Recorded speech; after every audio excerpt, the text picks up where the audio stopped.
For the hand reflexology treatments, I'm mostly just going to go over the techniques you incorporate, but it's pretty much mapped out the same way it is on the foot as it is on the hand. So the thumb is more the brain area, the fingers are more the sinus region, this is eyes and ears right in here, but everything again on the right hand is right side of the body, left hand left side of the body. But if you want some charts on hand reflexology for the points, and also for the feet reflexology, go to www.massagenerd.com. So I have many different kind of charts on there. So what we're going to start with is, I'm going to wrap my pinky into the thumb region and the index in between there, and also my pinky into their little finger and also the ring finger. I'm going to wrap my other three fingers around each side, and you can actually compress with your thumb. You can even use your knuckles if you need to, and you can even have it for 20-30 seconds, actually hold the spot if you need. Again, it all depends on what kind of treatment they want, what kind of techniques they want. So you can just walk around with your thumb. Some people actually use their knuckle. You can even have it on the table if you need, so a little bit more support.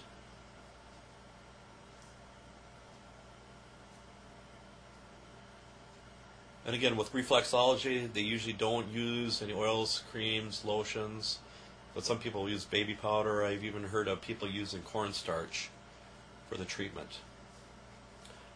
Also, if you don't want an actual stretch, you can actually just compress this way for the treatment.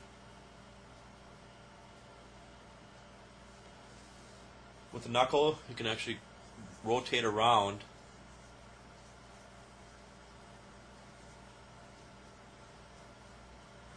or you can actually walk the knuckles.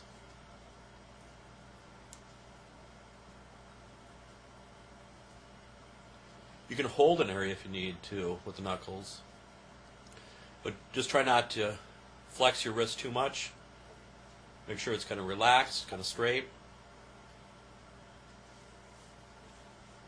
In the back of the hand, this is considered the posterior part of the hand. This is actually the anterior, so an anatomical position.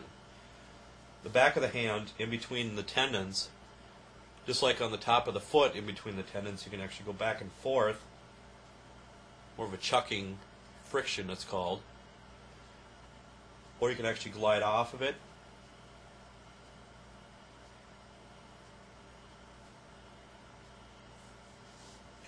Right around the carpal region, you can actually separate. Try not to put a lot of pressure right on the carpal bones here. Just come right around it, or right on top of it.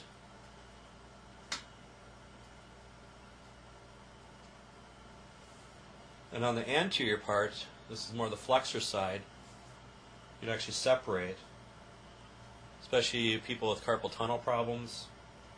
And right in the center here, it's called the median nerve. Make sure you don't put a lot of pressure right on that area. So you're kind of just separating that region.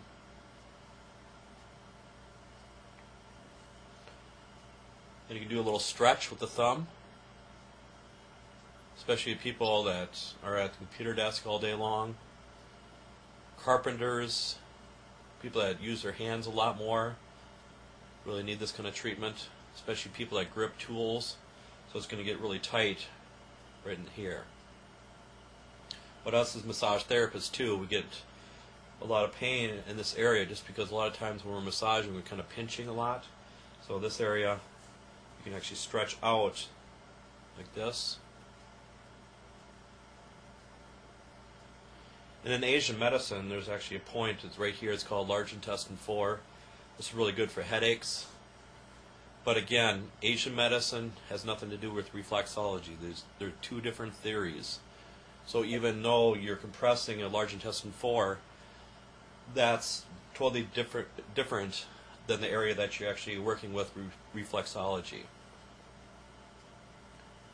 So this is more of the lung and chest area in the back of the hand here. So again, this is the back of the hand, this is the front of the hand, the palm area. With the fingers, you can actually abduction, so away. Or you can perform more traction, actually pull on the fingers. Or you can kind of traction and actually twist too. Or twist the other direction. Some people actually kind of friction off the fingers.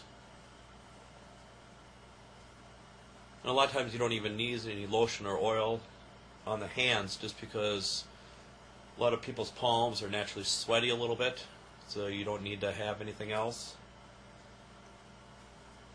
In the same way I perform with the toes, you can actually kind of glide and kind of flick off of it if you want a little bit more stimulating. So especially if somebody needed to go right back to work, you wanted to wake them up a little bit, but just, again, ask permission for more stimulating techniques.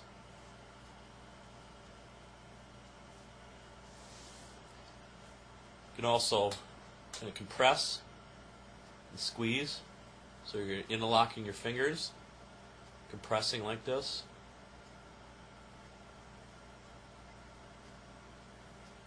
Or you can actually put your thumb right in the palm area and kind of squeeze around that area.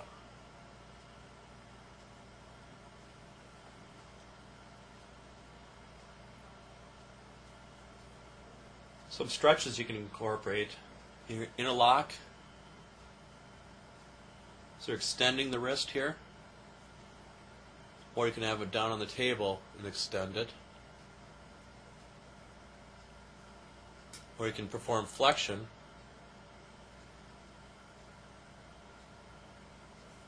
Or if you don't want to interlock, you actually just on top, go like this for flexion, or this for extension.